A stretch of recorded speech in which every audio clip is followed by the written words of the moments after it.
Kasus yang menimpa Zainal Tayyip menjadi perhatian serius pengurus kerukunan keluarga Sulawesi Selatan. Beberapa anggota KKSS dari Mamasa Selasa 21 September menjenguk Zainal Tayyip ke Polres Badung.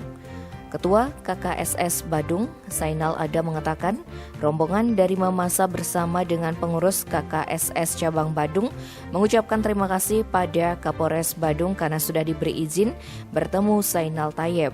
Saat bertemu Zainal Tayyip, pihaknya mengaku tidak berbicara masalah hukum, tetapi hanya membacakan doa agar Zainal Tayyip tabah menghadapi cobaan ini dan semoga cepat selesai.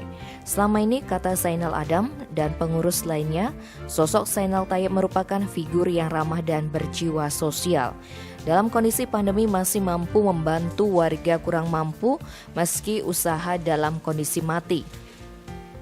Bantuan sosial dari pengusaha berlabel Mirah ini bukan hanya untuk warga Bali melainkan sampai ke Mamasa. Kalau dukungan untuk olahraga tak diragukan lagi, tinju atau panjat tebing menelan miliaran, tetapi Pak Zainal tetap konsisten mendukung. Tim Bali Express melaporkan.